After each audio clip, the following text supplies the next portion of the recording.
Hey, sports card collectors, investors, my collectibles friends. I hope that you all are having a great Thursday. I came out with a video a couple of days ago that was popular, and it was basically all about just kind of the things that I'm not crazy about and things to watch out for when buying cards on eBay. Okay, so a lot of the feedback that I got was, yeah, but what about all the crappy buyers out there? And I thought, you know what, that's a great topic to hit on for the next video as kind of a part 2. So I'm going to jump into it. Stick around, guys.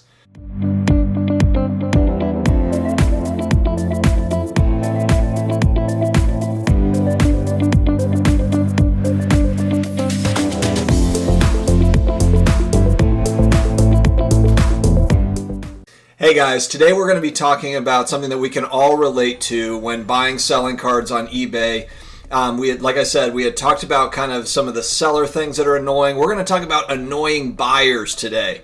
We're going to hit on a few things that I've experienced, but also just things that I've heard of through other hobby friends and also just online, etc.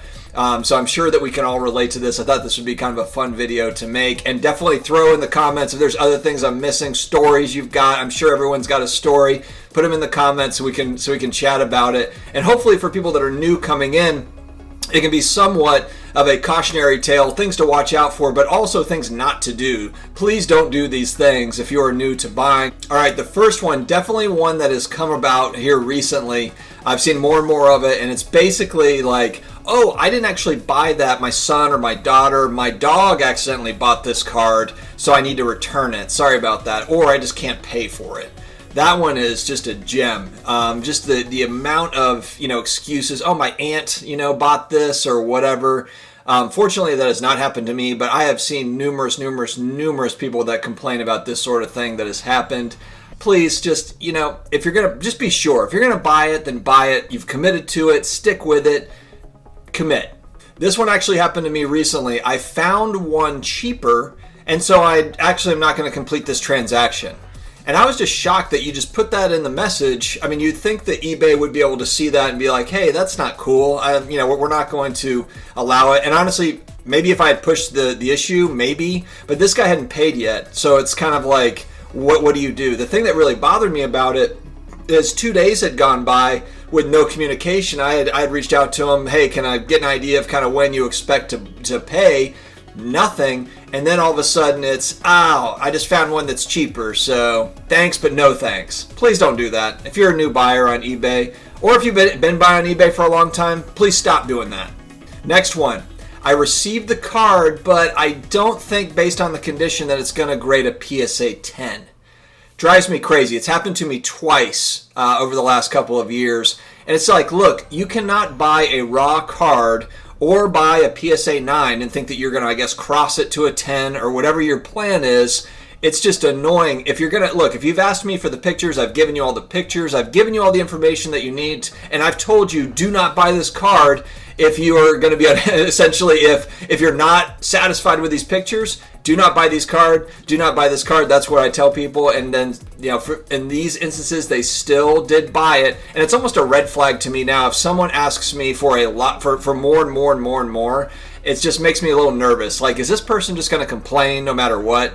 So that's just something to kind of keep an eye out for. If you are new and you're trying to buy raw and grade, you have to assume that the cards that you get on eBay, they might grade a 10, but they might not. And you really, that's just part of the risk that you take when you're buying raw cards online. And so if that's something that bothers you, then maybe it's just buy graded cards. Just pay the extra money for the graded cards, and maybe you're not buying a PSA 10, maybe you're buying a 9. But that's just something with raw cards I think we all have to kind of just grapple with, is it's not going to necessarily always be a 10 when you buy a raw card on eBay. Haven't had this one happen to me in years, but someone asking you to complete the sale outside of eBay. Don't do that. Oh, I didn't know I had to pay sales tax. You didn't know you had to pay sales tax? And so now you want to cancel the transaction? You got to be kidding me. Now, if someone does not pay, I'm pretty certain that there's not an option to leave negative feedback. You just kind of cancel the transaction and relist it. I believe that's the case anyway. And honestly, I don't even bother with trying to leave negative feedback, even if you can, because I don't want to get negative because they're retaliating. One thing, though, that I saw that was really interesting, though, is I saw a screenshot of someone that basically had like 1,000 positive feedback. I don't have the seller name. I'm not calling anybody out, but essentially what this person was saying is, hey, take a look before buying at their positive feedback. This person had like 1,100 positive, 100% positive feedback, but when you actually looked at the feedback, it was positive. But then it said in the description, this person doesn't pay, or this was a bad transaction. So it's like they were using the fact that they could leave some sort of feedback to be able to tell the next person this is not a good buyer, essentially. So I thought that was really interesting because I had not seen that. So that's something too. I guess anyone you're dealing with, check, even if it's 100% feedback, double check and take a look and see what it looks like. Maybe there's something there. Like we say, look, most buyers and sellers on eBay are doing the right things and all that, but we've got these outliers that we've got to pay attention to, and with our hobby getting bigger and bigger, more money pouring into it, we have to pay attention to these small things because every single dollar counts. A dollar lost in a wacky transaction is a dollar that could have been spent on another card. Opportunity cost. So that's why I want to bring this up. It's okay if you're not paying instantly. Send a message. I've done this before where it's like, hey, I need to pay tomorrow, but I definitely reach out to the seller and just say, hey, look, tomorrow's payday. I'll pay you tomorrow type thing, just to give them a heads up. And no problems. Never had an issue with it. But it's just not, first off, it's not having any sort of communication, but then also if you're not paying, within a reasonable time, but also if you're going to say, hey, I'll pay you in 3 days, or I'm going to try to pay you by Tuesday, and then you just don't, that's a problem. Like if you're gonna buy the thing, pay for it. Don't buy it like, oh, maybe I can get this money together, maybe I can do it next week sometime. No, then just don't buy the card. The bottom line is eBay has always had a very lenient return policy. Whether you accept returns or not in your description, they have a return policy there. Now, I believe they brought it down from 90 days to 30 days or something like that. I don't think it completely solves the problem. There certainly needs to be more protections probably on all sides, or just a better system in place maybe in certain areas on the site.